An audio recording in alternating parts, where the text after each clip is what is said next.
নাহমাদুহু নুসল্লি আলা রাসূলিহিল কারীম, আম্মা বাদ। জীবনকে স্বাভাবিকভাবে গ্রহণ করুন। জীবনের আনন্দ খুবই ক্ষণস্থায়ী এবং তারপরেই নেমে আসে দুঃখ। জীবনের অর্থই হল দায়িত্ব, শত পরিবর্তনশীল যাত্রা ও দুঃখ কষ্টের অবিরাম নির্মম প্রচণ্ড আক্রমণ। আপনি এমন একজন পিতা, স্ত্রী বা বন্ধু পাবেন না যিনি সমস্যামুক্ত।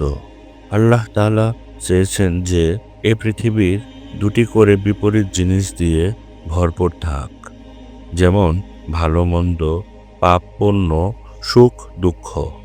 অতঃপর ভালোত্ব, সততা, সরলতা ও সুখ স্বর্গের জন্য, মন্দ কাজ, দুর্নীতি ও পাপ কাজ এবং দুঃখ দুর্দশা নরকের জন্য।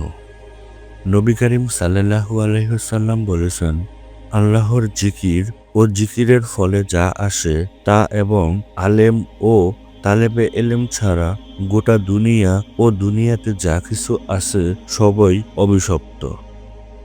এখানে জিকির ও জিকিরের ফলে আশা বলতে বোঝানো হয়েছে যেমন ভালো কাজ, আল্লাহ যা ভালোবাসেন, এক নিখুঁত আদর্শ, দুশ্চিন্তা ও কষ্ট কল্পনায় সর্বদা বিপদ না থেকে আপনার যা আছে তা নিয়েই জীবনযাপন করুন। জীবনকে স্বাভাবিকভাবে গ্রহণ করুন এবং তদনুপাতে সকল পরিবেশের সাথে নিজেকে খাপ খাইয়ে নিন। সকল পরিবেশের সাথে খাপ খাইয়ে নেয়ার অর্থ সকল মতাদর্শ মেনে নেয়া এবং তদনুসারে কাজ করা নয়, বরং নিজে শান্তির ধর্ম মেনে চলা ও অন্যকে তদনুসারে চলতে বলা। যদি তারা না মানে তবে অহেতুক মর্মযাতনা বোধ না করা।